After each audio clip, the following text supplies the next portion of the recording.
Hey guys, it is time for my first ever book unhaul. Hey guys, if you're new to this channel, welcome to the Book Path. I'm Nicole, and if this isn't your first rodeo, thanks for sticking around. Just like it says in the title, this is my first ever book unhaul.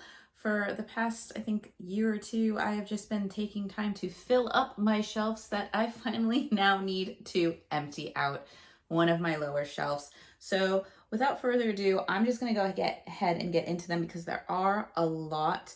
I'm not gonna go too crazy into the plot lines, just probably more about why I'm getting rid of them or why I've chosen to get rid of them. So let's go ahead and get started. First up, I have Vespertine by Margaret Rogerson. I'm getting rid of this one. I DNF'd this one. It just wasn't making a lot of sense to me. It felt like there were kind of bits and pieces missing. And I did like the way that the demon that she kind of unleashes in this little reliquary, that character seemed to be the character with the most character. Everybody else seemed kind of flat. So I just really wasn't enjoying it, despite it being a beautiful, cover of a book. So I'm going to go ahead and get rid of that one. Next up, I have A Girl Walks Into a Bar by Helena S. Page. This is a choose your own adventure dating thing where you basically are a girl that walks into a bar and you get to make choices at the end of which chapter on who you're going to talk to and how your night goes on. There is a little bit of steam, a lot of humor in it, but because I've done all of the choose your own adventures, I don't really have a point in keeping it. But it was a lot of fun reads and it had me giggling, and I did really enjoy this one. Next up, I have Damsel by Alana K. Arnold. This was one of the books that there's been a lot of debate on because of the subject. I think it's been banned at a few libraries. I'm not sure. I was not a fan of it. I found it very predictable. I found it kind of dull. There's a lot of animal cruelty in there. There is some, I want to say like sexism and things like that. I just did not really enjoy it at all, really, but I did finish it because I knew that it was one of those books that was being, talked about as a hot topic. So I wanted to see what that was about, and I did. And I can say I fall on the side that I just really didn't care for it. So it's gonna go bye-bye. Next up I have is Of Curses and Kisses, which is the first book in the Rosetta Academies by Sandia Menon. I'm not sure how to pronounce that, so I apologize. This was basically, I don't know, it felt like almost like a Beauty and the Beast retelling. I DNF'd this. I just could not get behind the main female protagonist in here. I found her annoying and controlling, and knowing that she was going to have this romance with the guy who was more the beast-like, and I actually did like him. I sympathized with him a lot. I really just didn't want her to be with him. I was not a fan of her at all. Like I said, I felt she was controlling, especially in her younger sister's life. So I just DNF'd it, didn't really care to see her get her happy ending and continue with the series. So it just wasn't for me. Next up, I have Sam and Ilsa's Last Hurrah by Rachel Kahn and Devin Levithan. I think these are the people, authors of Nick and Nora's Infinite Playlist. I have not read Nick and Nora's Infinite Playlist, but basically you have a brother and sister who like to go into their aunt's or their grandmother's apartment every New Year's and throw a party. Each one gets to invite 3 guests. The only problem is that the other sibling does not know who they are inviting. So exes, frenemies, things like that. It's a drama-filled evening. This might be better as a movie, to be honest. It was just a party. You're just attending a party of this night, and towards the end, there is a little bit of coming to terms with like growing up and what the real world is going to represent and kind of the fears of going from being a teenager to an adult. But other than that, it was just teens at a party. So I did read it. It wasn't the greatest, wasn't the worst, it just wasn't for me. And so I'm going to go ahead and get rid of that one. Next up, we have Ordeal by Innocence by Agatha Christie. I ended up DNFing this one. I got it because, I mean, everybody's been reading a lot of Agatha Christie lately. I just don't think her writing style's for me. I don't like how things get very off topic by her characters. The other spoiler on why I was getting rid of this one, because, you know, I might try another one. The only problem is everything's getting turned into movies, and I tend to see the movies before the book, which is exactly what happened in this one, where I was reading it and I started recognizing certain things, and I was like, wait a second, I know this is a movie, but I didn't think I saw it yet. Turns out I had seen the movie. So reading a murder mystery when you've already seen the movie and you know who the killer is, it kind of takes the fun out of it, and you really just don't see a purpose in continuing with it. So it wasn't that it was necessarily bad. It just, I kind of already knew what was happening, so didn't really want to read it after that. Next up, I have The Snow Queen by Hans Christian Andersen. This is illustrated by Sana Anuka. It has very beautiful, I want to say Eastern European or Russian kind of illustrations to it, but this is the fairy tale retelling of the classic The Snow Queen. It's a very cute rendition of it. I'm thinking I'm going to look for a different edition. Although the artwork is beautiful, I'm just kind of wanting something a little bit different, but it is a very cute, wonderful little, you know, story, and I do recommend picking this up because it's a great, you know, wintry fairy tale. Next up is By Your Side by Casey West. This is a YA romance about a young girl who, I believe she has anxiety or panic attacks, and she finds herself locked in the town library with kind of the school rebel for the entire weekend. And it's just how they kind of survive together in the library and what that does for their relationship, as well as their relationship with the people outside that are back home. It was cute. It was what it was for a YA romance, but I think this is when I started realizing that YA contemporary romances are probably not for me. I think I have grown out of that stage. I need a little bit more. YA fantasies I still love and cherish, but I think as far as like the contemporary romances, I think I'm going to stick to the more adult with the, you know, just the hint of more spice and more of what, you know, I'm used to seeing as, you know, more adult relationships. Whereas this is more of the cutesy, the flirting, the prelude to a kiss type of stuff that it was great for me at one point, but now I think I have aged out of that. Should have. Next, I have Hunted by the Sky by Tanaz Pathina. This is, I want to say, an Indian inspired or Indian mythology inspired fantasy story.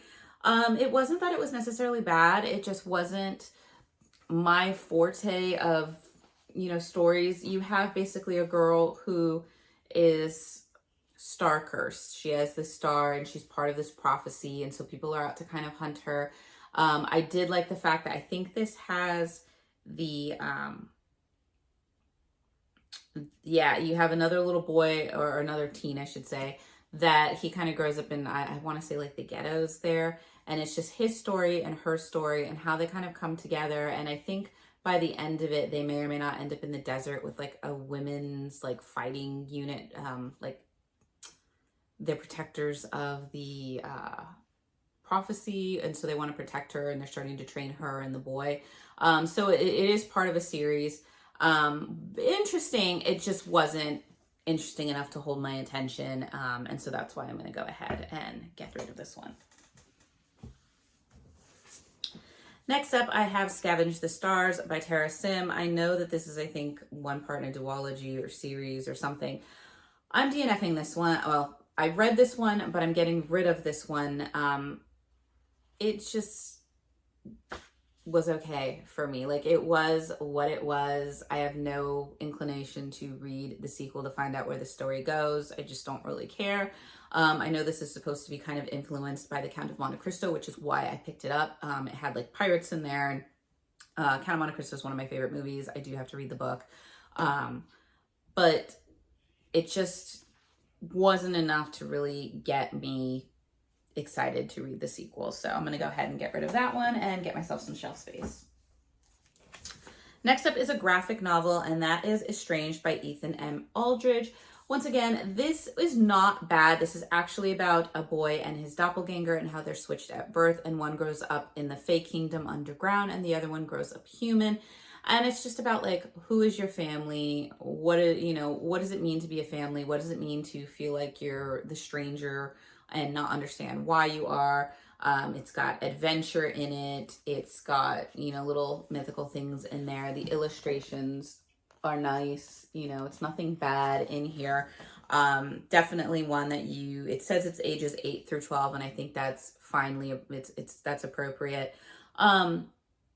I think it's cute. I picked it up because I thought maybe it would be something that my sons would want to read as they got older, but I don't care enough to really continue getting and collecting the series, hoping that my boys will like it.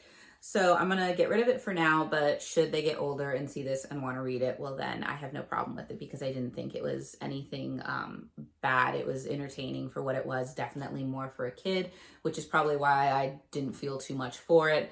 But it was cute. And like I said, I recommend it for young boys. I think it was a good book. Next up is Which Way is Home by Maria Cayley.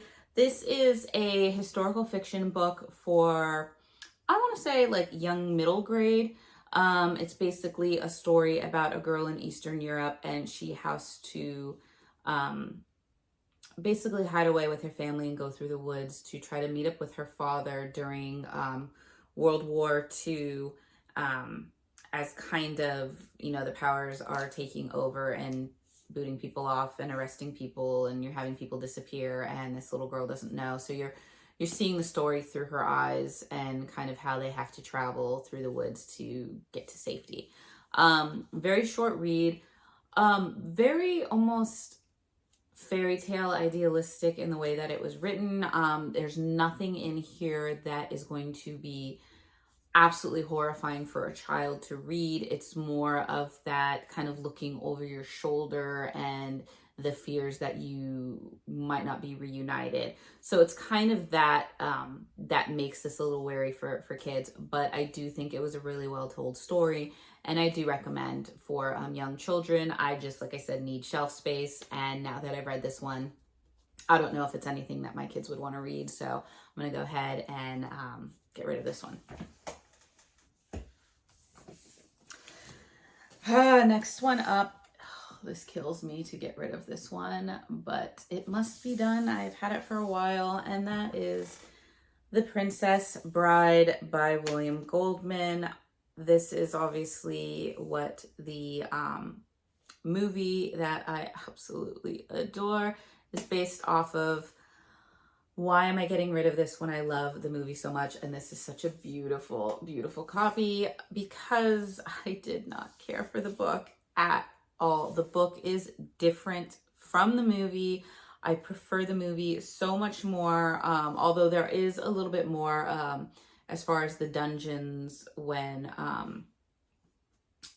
they're trying to rescue Dread Pirate Roberts, and they're going through the dungeons at the end. There's a lot more dungeon scene in here. The other part is this is kind of written where the author is telling how he found this story, because The Princess Bride is actually something that's written based upon an earlier novel that was more of kind of a farce written on some history that was going on, and I want to say like Italy or somewhere around there.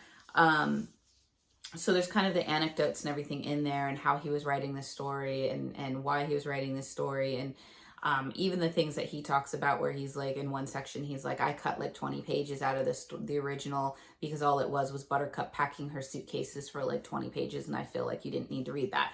So thank you for cutting out the 20 pages, but still, it was just not what the movie was. And although I love The Princess Bride and I love the cover of this book, and I mean, it's a very heavy book, I'm going to be giving this one away as well. Next up is Lauren Graham's Talking as Fast as I Can. This is kind of her biography in about what kind of led her into acting, and up to the parts of when she got cast for the Gilmore Girls, up to when they were doing kind of the reunion for the Gilmore Girls. I really wanted to love this. I found it was kind of funny because it does read in the way that you would expect Lorelai Gilmore to like talk, which was fun. I just expected it to be more about the Gilmore Girls, and I feel like you didn't get a lot about the Gilmore Girls in this. You got like maybe a quarter of this book.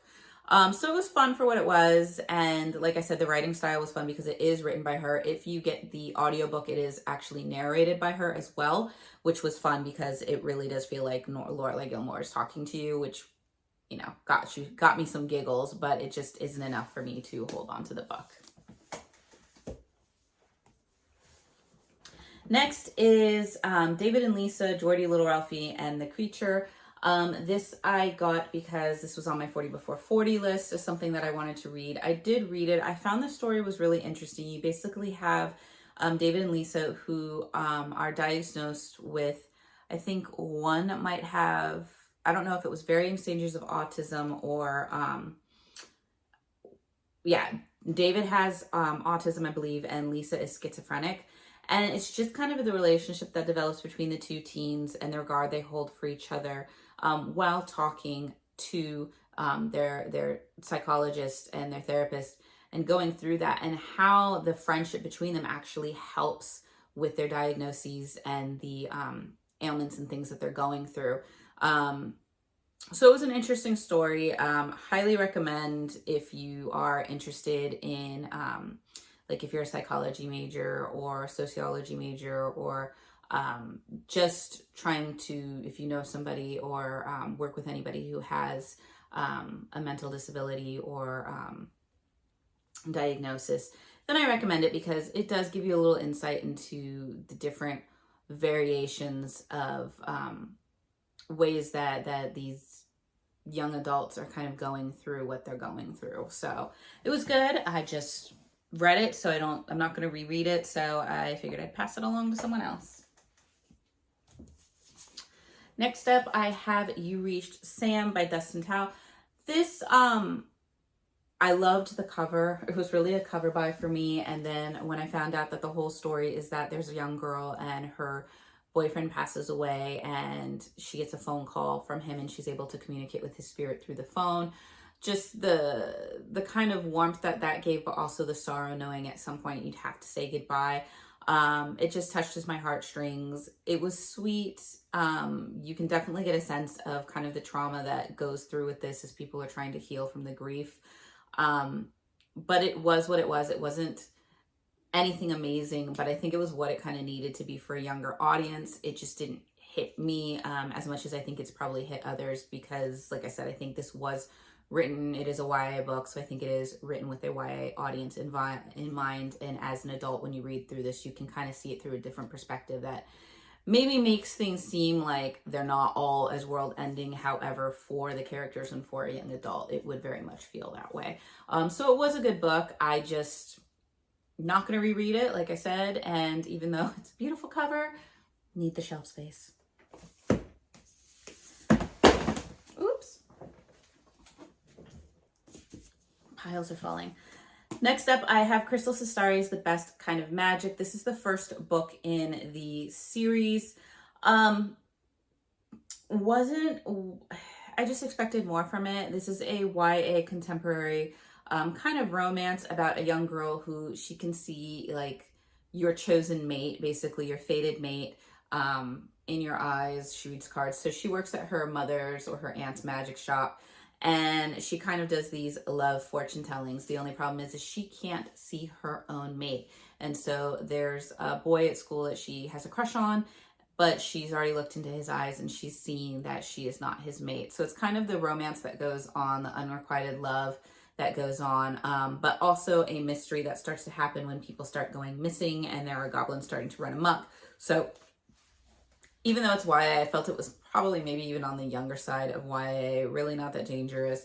Just didn't thrill me, so I'm not going to be continuing the series, but it was what it was. Next up, I am getting rid of Tochi Onyebuchi's, I think that's how you pronounce it, The Beast Made of Night and Crown of Thunder. I read The Beast Made of Night. It was definitely interesting. very, very different mythologies. I think this is the one where it has the sin beast. So you basically have children who have the capability to basically eat other people's sins. And when they do that, it forms an ink tattoo on their body. Sadly, though, the ink tattoos and the sins will overtake the sin eater eventually, and these poor children will pass away absorbing the sins of other corrupt individuals. So that kind of got me a little upset, but this is all about the sin eaters maybe trying to fight back and kind of prove that all the people in power that a lot of the public is thinking is holy really isn't. So you have a little bit of the resistance going on in there, as well as there are some people in the palace who may be wanting to help them out. But very, like I said, very interesting and well done in the way I had never really heard about this type of subject before, but it made sense. It was a very interesting world. So I do recommend, because it is an interesting book. It's just not, it wasn't like hugely great for me, but it wasn't bad either. So I'm just going to go ahead and get the shelf space back. Next up is Alex Flynn's Girls of July. I'm getting rid of this. It was a good book. I've read it. I don't have any daughters to pass it to. So that's why I'm going to go ahead and get rid of it, because this is kind of like, it falls in line with like your Sisterhood of the Traveling Pants type of stories. You have 4 different girls that go to a cabin for the summer to just kind of get away from it all. And each one of them brings their own baggage. And it's just about the friendships that they form and kind of the growth that they go through in each of their lives during this summer, and just kind of how it affects them. So it's like a coming of age story. It was well done. I just, like I said, need the shelf space and don't have anybody else to really share that with. Next is the Guinevere Deception by Kristen Weiss. I usually love a good Arthurian retelling. I just did not love this one. I do not care to pick up the sequels, continue with the series. It just kind of went off in weird ways with the Arthurian folklore, and I get what they were trying to do. I just really had no interest in it. So I DNF'd this one, and actually, no, I think I finished this one. Yes, I finished this one. I just have no interest in reading any more of them, so I'm going to get rid of that. Next up is Wicked Fox and Vicious Spirits. I did not read Vicious Spirits, but I don't really care to after reading Wicked Fox. This is basically a Korean folklore about the Gumiho, which is the fox demon. And you basically have a girl who's coming of age into her fox spirits. Her mother's kind of been moving them around. She's very antisocial. And just kind of how she's had to protect herself, as well as when she's starting to fall for a boy. And that is something that her as a fox spirit or a fox demon should not be doing. So I didn't really care about the characters in this one. I didn't care about the plot of what was going on. When it got to the climax, I was like, okay, you kind of knew that was going to have to happen.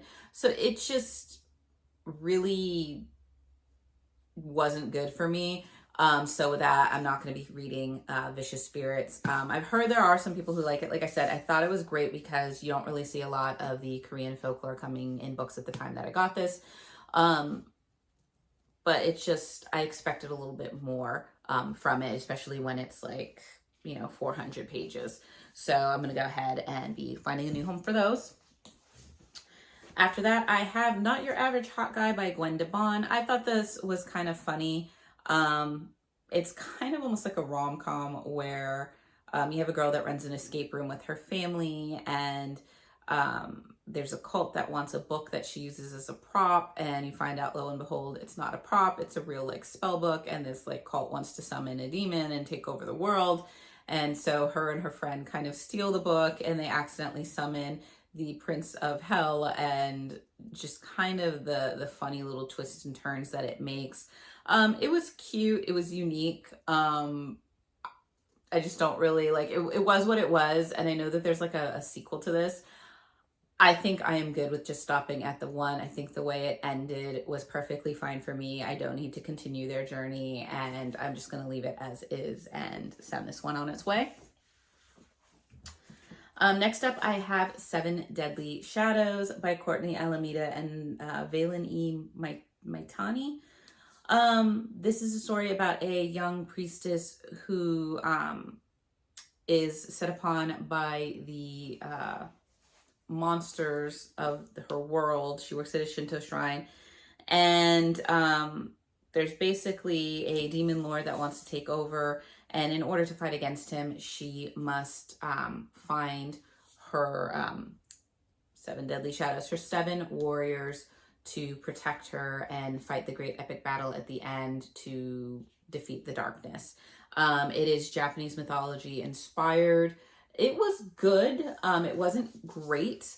There are certain parts in it where I kind of wish they went a different way with the characters.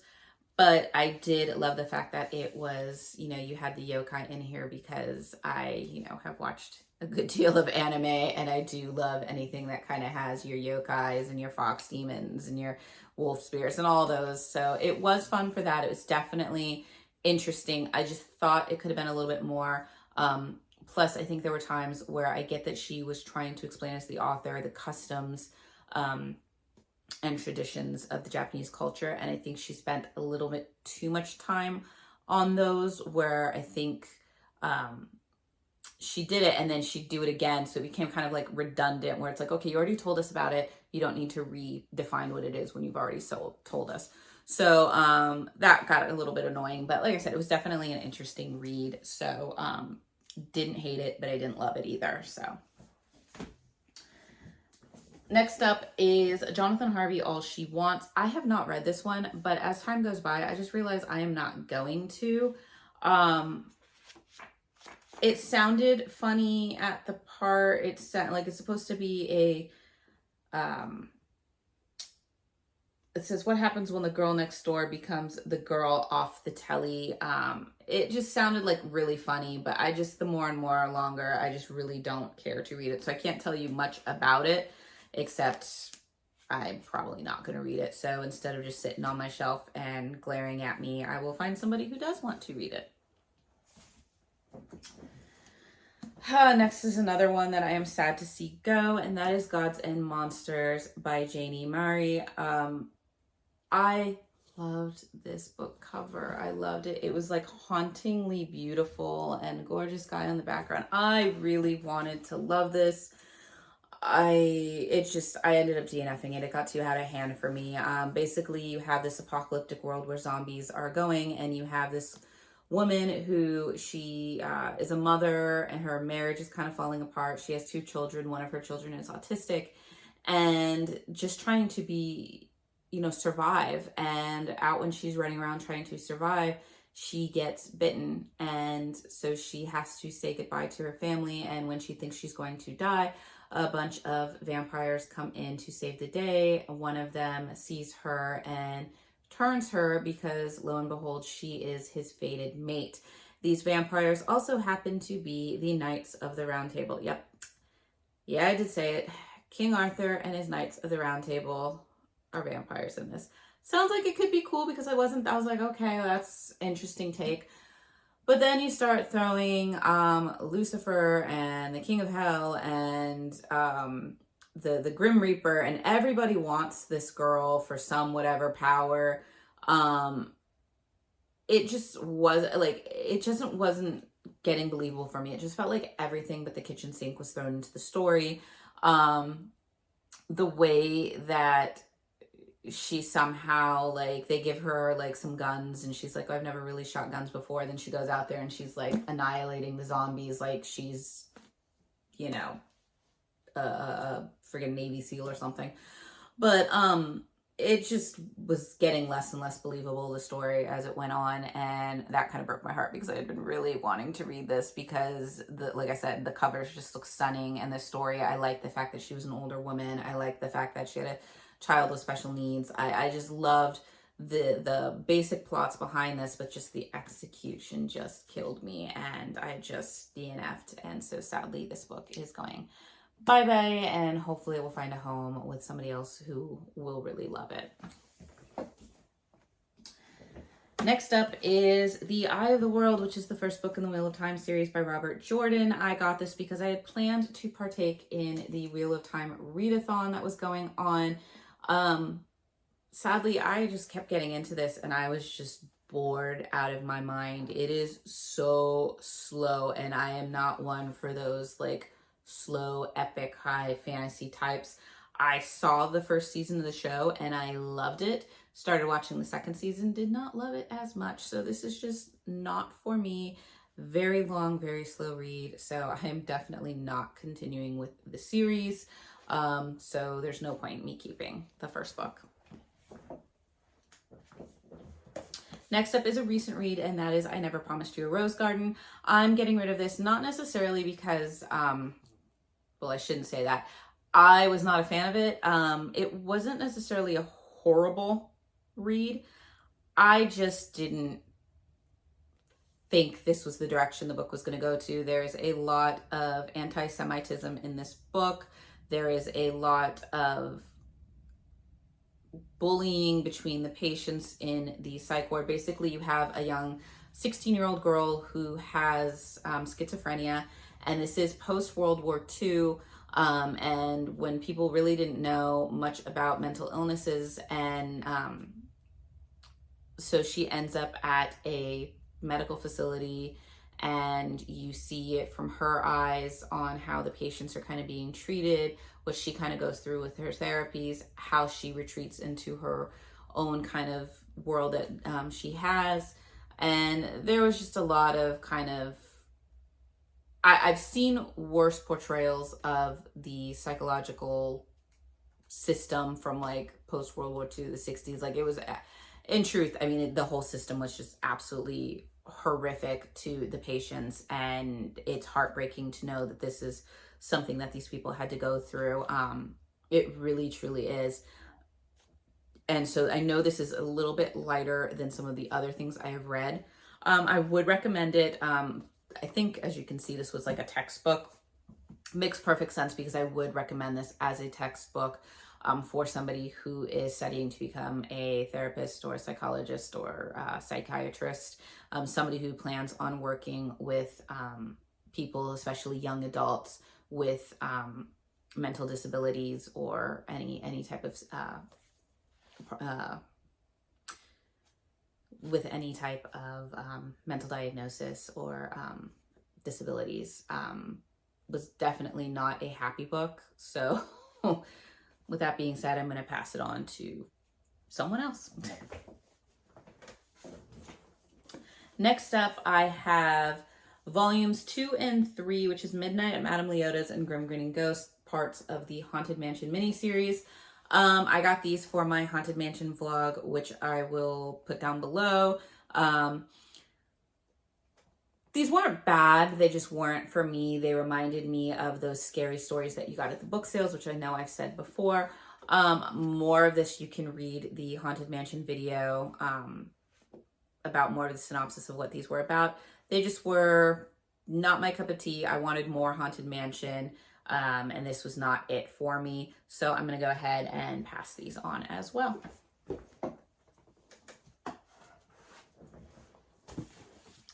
Next up, we have Alice Hoffman's Here on Earth. I had read her prequel to the Practical Magic series, which was Magic Lessons, and I really liked it. So I thought I would pick up more of a contemporary romance, and I hated this. I DNF'd it. It was like very much the Wuthering Heights type of book where there is no happy endings, and you're just watching this very, very toxic relationship play out.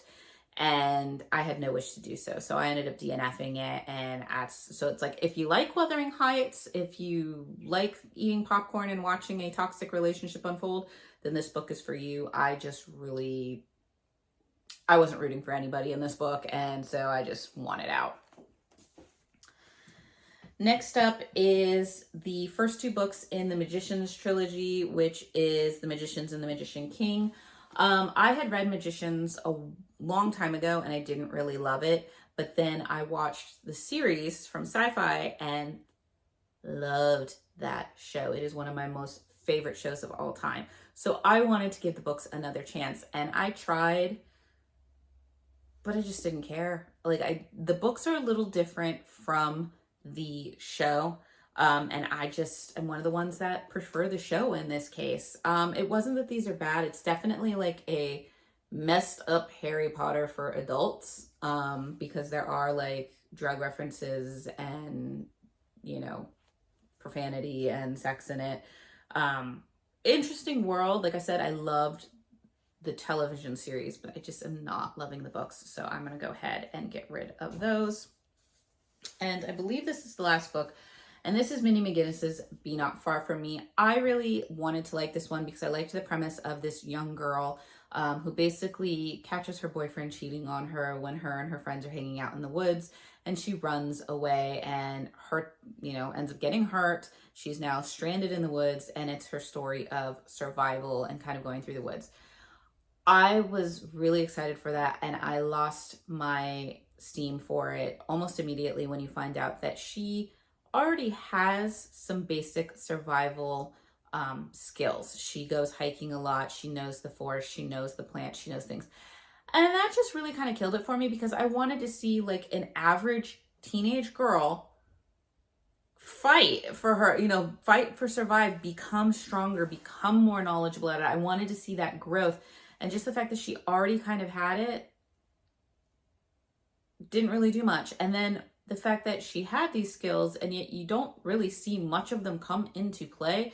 I got about halfway through the book and then I started skimming and found out the ending, found the major plot points, and I just really didn't care. So it just wasn't for me, and I wanted more. So that one is gonna go. And I think let's see how many books I have. I have 1, 2, 3, 4, 5, 6, 7, 8, 9, 10, 11, 12, 13, 14, 15, 16, 17, 18, 19, 20, 21, 22, 23, 24, 25, 26, 27, 28, 29, 30, 31, 32, 33, 34, 35 books. 35 books. I think that's a good number. I think I'm going to stop there. There's a few that I'm about. So you know what? I think I'm going to hang on to them for now because that does pretty much clear one of my lower shelves that I can now use for books. So that is my first unhaul. Let me know your thoughts if you have any on what I'm getting rid of in the comments below. Now that I have a shelf to spare, are there any books that you think I should be getting to fill it up with? You can also let me know any of those. And with that being said, I hope you guys are doing well on your reading adventures, and I look forward to seeing you guys in the next video. Bye.